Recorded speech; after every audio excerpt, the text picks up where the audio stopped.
Hello students, welcome to this video lecture.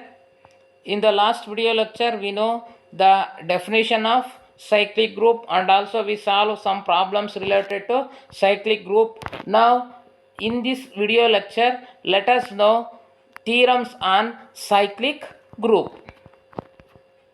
Here the first theorem, it states that every cyclic group is abelian. We already know the definition of abelian group. Any group which satisfies commutative property, that group we call it as abelian group. Now let us check whether the cyclic group is abelian or not. Or here we prove that every cyclic group is abelian group. Now let G be a cyclic group with A as a generator. We know according to the definition, every cyclic group is generated by some element A. Now here we take G be a cyclic group with A as generator. Thus we write G is equal to cyclic group A, that is element A, or which is equal to A power n, where n belongs to Z. Let x, y belongs to G be arbitrary. Now here we consider two elements, x and y belongs to the group G. Now there exist two integers, say m and n, such that x is equal to a power m and x is equal to a power n. We know if x and y be the two elements, it means that they are generators. Therefore, by using the definition of order of an element, we write that is x is equal to a power m into x is equal to a power n. Now x into y is equal to a power m into a power n, or xy is equal to a power m plus n, or xy is equal to a power n plus m, or a power n into m, or xy is equal to yx. Thus for all xy belongs to G, we have xy is equal to yx. Thus G is abelian. Here the group G satisfies commutative property, hence we say that the cyclic group G is abelian group. Now here we noted some point related to this theorem, that the converse of the theorem is not true. That is, every abelian group is not necessarily a cyclic. Every cyclic is abelian, but every abelian is not necessarily a cyclic group. Now the second theorem, it states that if A is a generator of a cyclic group G, then A inverse is also a generator. Here, suppose if A is a generator of the group G, then its inverse, A inverse, is also generator of that cyclic group. Now, by data, now G is equal to A, where A is the generator of the cyclic group G. Now, which implies for all G belongs to G, there exists M belongs to Z, such that G is equal to A power M. According to the generator of an element, we write here, for all G belongs to G, there exists M belongs to Z, such that G is equal to A power M. But G cannot be written as G is equal to A power to the power minus M.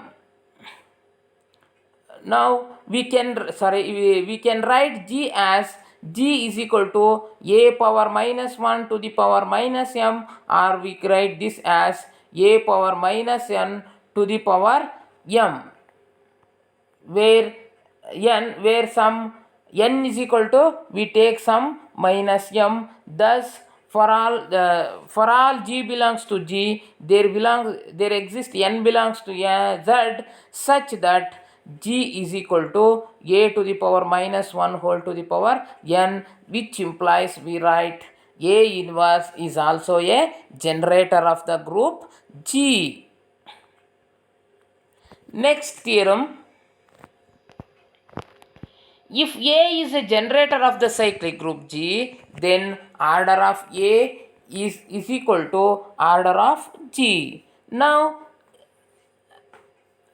let me take order of A is equal to n, which implies n is the least positive integer such that A power n is equal to E, where E is the identity element. That is, here we use the definition of order of an element. Using definition of order of an element, here order of A is equal to n, therefore we write A power n is equal to E.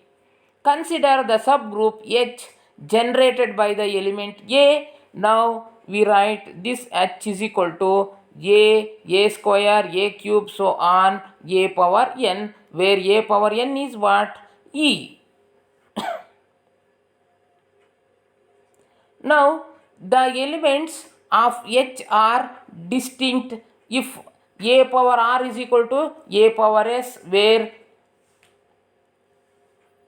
R is greater than 0, S is greater than 0 and S is less than or equal to n, then A power R is equal to A power S, which implies A power R minus S is equal to E for R minus S is less than n or greater than 0. This contradicts that fact that n is the least positive integer such that A power n is equal to E. Thus the elements of H are distinct.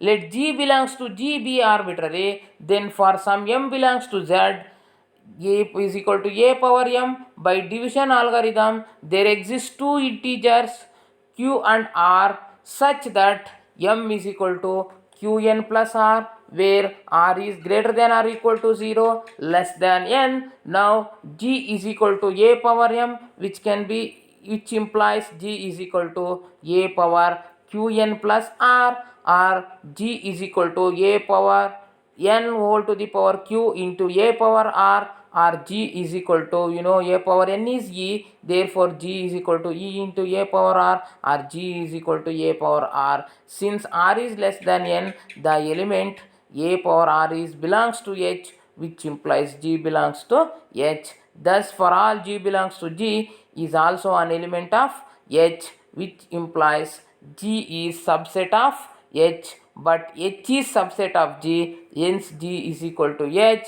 which implies order of G is equal to order of A. Next, another theorem.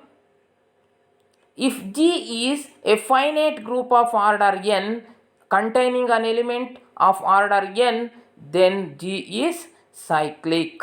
Now here we show that if G is a finite group of order n containing an element of order n, then G is cyclic. Now let A belongs to G be the element of order n. Now we consider an element A, its order is n. Now let H be the cyclic group of G generated by the element A. Now by data, order of A is equal to n, we have order of H is equal to n, which is equal to order of G. Further, H is subgroup of G, thus H is equal to G, hence G is cyclic.